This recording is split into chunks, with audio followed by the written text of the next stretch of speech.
you so much. So pretty much we've already met. And obviously I sound exactly like that.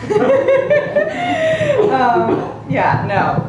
Scott has become one of my very best buddies. Tsunami is my favorite place to go to church. Very important time for Tsunami.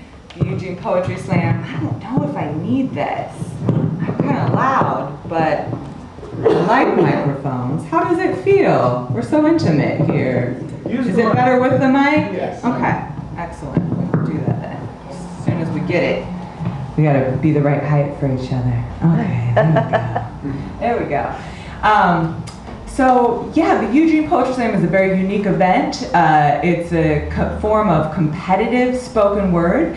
So ultimately, people come read their work and other people put numerical value on it. It's a ridiculous thing to do, but it works. It works. We get at least 100 people every month to come out and share in the magic of poetry. And that's what matters to me.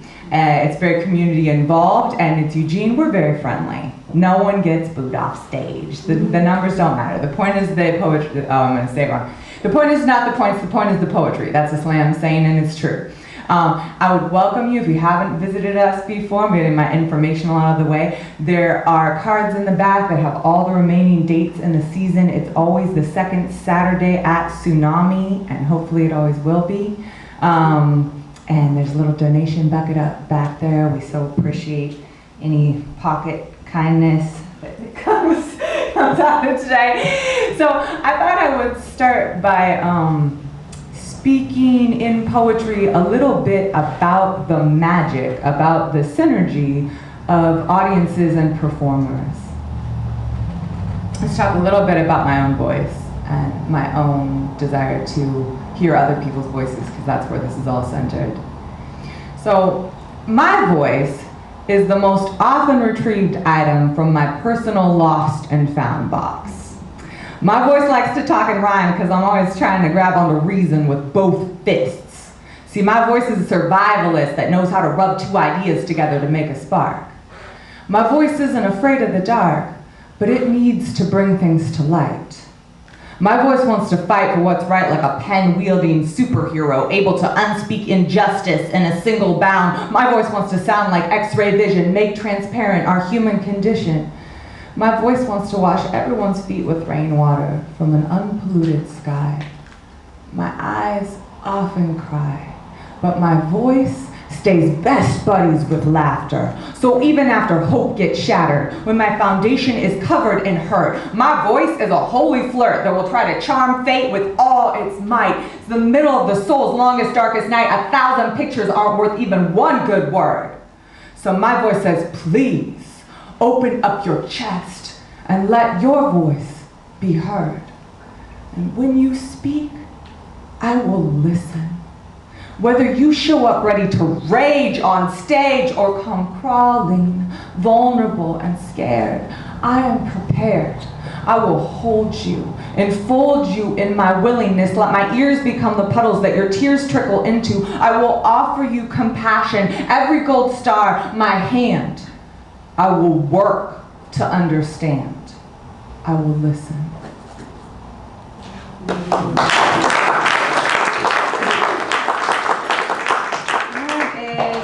The exciting, transformative thing that I have gotten to watch over, this is year 10 at the Slam. This is fun. Like, oh good, it works.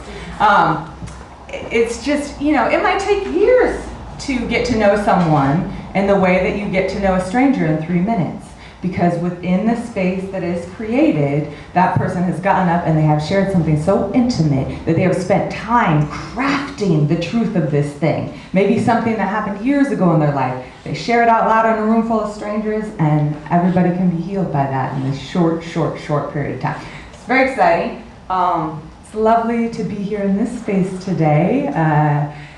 I rarely write in a more page poetry format and then try to perform that, but I thought I would try to bridge a little bit today because I do come more from, I think, the performer side of things, and I also appreciate the quiet of the page.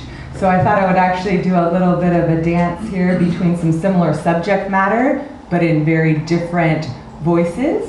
This is a book of page poems I wrote about kind of my heart journey since divorce.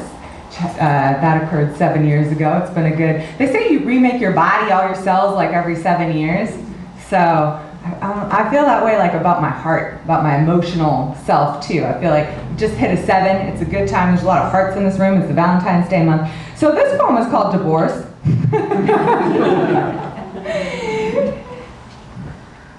Divorce. The day we separated our books was the hardest. The making of yours and mine out of the many shelves of ours. The very heavy boxes full of silent histories, carried away by the man who had become my home, leaving me to discover how many words my heart still had left. Simple poems. Thank you. Yeah, we'll just keep poeming. And so I want to contrast that with a different kind of poem about the same subject. And then I'll skip forward to one more. We're going to go back and forth just a little bit here because I actually really love what can be done on the page, how quiet, how simple, and then what can be done when you're a really wordsy person who just likes to throw around rhymes and personality for the joy of that as well. So many love songs, yet none of them can tell me why. I've glimpsed providence staring in a stranger's eyes. Oh, look at her. Mysterious, elusive, electrically conducive, the power of a glance, Aphrodite's belly dance, subtle and sexy, no way to expect the next pretext for a chance romance, be it fate or circumstance, noble global epic dance. I don't care what anyone says. It's love, not money, on which the world turns, and it's love, not money, for which the heart burns. Love is a currency, no rate of exchange, easy to stumble into, so hard to explain. You ever kiss someone barely knowing their name? No shame, no game. Just atonement with the moment fully present and divinely pleasant sensation of pure love shared without expectation. And I'm not talking about cheap one-night stands, shady agendas, and scandalous plans, but what happens between a woman and a man, or a man and a man, a girl and a girl, one human being glimpsing the soul of the world in the eyes of another, as though some other force-guided, pre-decided. And what could you do but travel inside it? The mystery, the misery, the chemistry so plain to see, or what will be just destiny play tricks on me? Could this be the unity I've always searched for? So many love songs, yet none of them can tell me why. I've glimpsed providence staring in a stranger's eyes. Dangerously daring, leaping without caring, sharing an hour or maybe a lifetime, accepting the right place, embracing the right time. Can't force the course of love, but you can get in the way. Fear's a mighty obstacle, that's why so many play pretend, don't ever extend beyond the zone in which they've grown to feel comfortable and safe. The risk seems too great. The ache, the break, the hurt, those who love you the most can make you feel the worst. Higher you soar, the farther you fall. Might make you wonder, was it worth it at all? When your tears run dry, when you're too tired to cry, jaded, faded, never another try. Which is why, in this caffeinated culture so viciously frantic, I keep giving it up for the true romantics who'll slow down and grow round the block and back again, though they know no guarantees about where they're gonna end up. Still get struck by those arrows of eros through pitfalls and perils, maintaining the courage to let love flourish, heart be fed and soul be nourished. So many love songs, yet none of them can tell me why.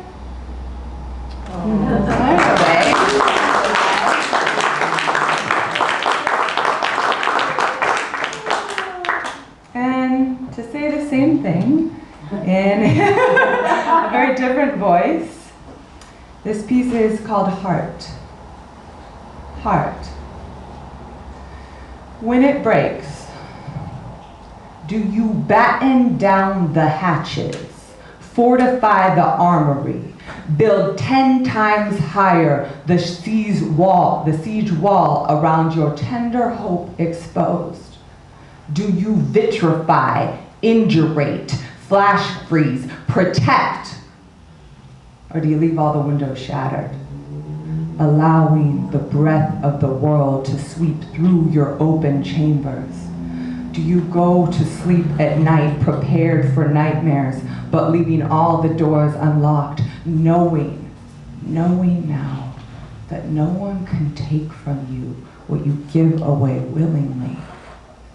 Do you weep to know such safety? I weep. Yeah, all right. It's the truth. When you get messed up, you can either like, or you can be like, okay, I'm a bigger, better person. So let's see. Speaking of people who have some work to do, the week after the election, I had a lot of feelings, and I wrote about them because that's what we do. And I wrote a piece that I think falls somewhere a little bit in between page and stage, and I like that limbo. This piece is called Underestimated, and it really came from a place where, I had been like, all right, I'm going to go down to the election night party, have some pizza, and we're going to watch Hillary win, and that'll be nice, and then this will be over, and I don't have to look at that stupid guy anymore, and isn't this going to be fun? And then I ended up staying home for a variety of reasons, and everything changed. And one of my core concepts during those first few days with this was this idea around underestimated. Underestimated. That crazy orange shouting man. Underestimated at our peril. But the burden of peril falls uneven, where it always falls. And only the safest of us can fall apart sobbing in shock at seeing hate in the raw. Peeled back facade of a skin-thin tolerance revealing whiteness and desperation of being discovered for the lie that it's always been. Dream, may these be the death throes. May our babies' rise free from the ashes of the great deception. I will pray with my whole body that your body stays safe. Your beautiful brown body, your beautiful queer body, your beautiful vulnerable body, and my body, built of blossom, fierce flower, ever vigilant in protection of that which he wants to grab but never be. There are suddenly so many more dark alleys, the warned against walking alone places, his voice like a menacing catcall, later claimed as compliment. This fragile manness made of taking will never know the sweetness that comes when power is shared like tongue touch in every kiss. And the fear of fault, the refusal to tend to a wound even when it is open and bleeding, lest we catch a flash of our own reflection in the shine of the crime scene knife. The avoidance of culpability will never know the relief of responsibility. What we accept, we can change. Let us do this. Let us say to each other, if you wish, if you need, I will wrap my arms around you like shield, like shelter, like soothings. Let us build an edifice of empathy higher than his towers while the whole world is watching. Let us act to make it clear that the willingness of love has been underestimated.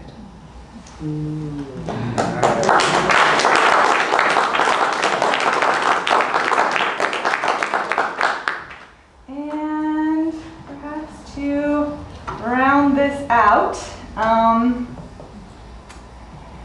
Yeah, we're feeling some. I recently had the opportunity to speak at the Women's March that happened in January, and Originally they had been like, yeah, you have like 5 minutes. So I wrote a 4.5-minute poem, and then the night before she's like, so you have like 2 minutes. So I did some slashing and burning, and then on the day of, it was rainy and crazy, and I probably had 1.5 minutes, and people were cold and tired and trying to march away, so I was yelling things, as were we all up there. So I've kind of like gone back to the original version, and it's an interesting thing to read an incitement to march when you're not about to march. But I still feel like, you know, we have a long road and a lot of work to do, and I really appreciate the spirit of that day, although we certainly need to have some talks about inclusivity and all kinds of other things. There was some real power that day. So I'd like to keep that going, and I think I will end by sharing this marching piece. And if you need to march somewhere like to the snack table or to the bathroom, there's a donation box back there. We can still get it out. So, but I love the spirit in the room, and yeah, thanks so much for being here together as us. Feels very good. It's windy out, as the winds of change blow harsh, and hope tatters, threatens to leave us scattered. Today, we are gathered, a resounding we, spread out across the land, hands held high as fists to resist, to uplift, to insist that our humanity shall not be stripped from us, regardless of who sits upon the Iron Throne. Across the nation, we turn to each other to say, you are not alone. I see you. Your light, your life, precious like mine. I will not pretend that I know your story, or that our roads are equally laid. Today, I walk next to you, simply grateful that I can see in your eyes reflections of my own worry and rage as this page of history tries to write us back. Back into corners, in closets, into unsafe alleys and unspoken agreements, back into place, back into remember when, back into great again. So we gather here to face the fear, embrace the fear. These 4 years will not break us, will not take us from each other. We the women and the allies of women, we the powerful, we the valuable, we the survivors, and we who say, I have not been assaulted yet. Always yet, only yet.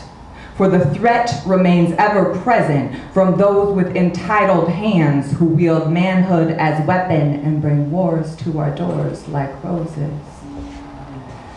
Mr. President, again, you failed to grab the truth of me. Between my thighs, a tide, a moon, the ocean. That strength is no synonym for your weakness. So call me a pussy, for indeed, my heart was made to bleed and birth, and my net worth will never be defined by your bankrupt pageant mind. Please tell me I'm too ugly, too big. Call me nasty. Tell me I'm fired.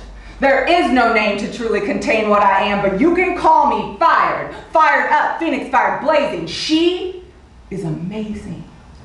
I know her in a way you never will. I know any tears that she has spilled since your election are the seeds this world needs. Her conviction, her compassion, her commitment to use her trumpeting, towering voice. And if you try to tear her down, we will not be silent. But when she tells her story, I will shut my mouth and listen. Woman to woman, we must learn to turn the mirror inward and see how we may collude with that which we would seek to remove. Solidarity demands sincerity about everywhere we have dismantling to do. And a call to unity must not be attempted erasure of that which is not erasable. All oppression is traceable, and we must face it all if we are ever to truly march together for justice. To the men who are here today, thank you for lending your ears as often as you lend your opinions. Thank you for diminishing take and elevating ask Thank you for showing up to the task of unmasking a fragile masculinity's false face and replacing it with something hearty and healthy and true with the realness of you. Thank you for bringing your daughters, for supporting your partners, your siblings, your mothers, your friends. I know they're proud to have you march by their sides, sit by their sides. Female identified, I see you like lioness pride, see you fiercely wearing feminine however it best suits you. See you cleansing the ways in which they've tried to pollute you against yourself and her. We, the women who will not build walls, I am ready to fall with you like resilient rain falls on thirsty ground, and I am ready to march with you like progress marches, forward, onward, upwards, outwards, reclaimed and renewed, courage, respect, solidarity, love, and the greatest of these is love, and the greatest of these is love. For my women, I have so much love.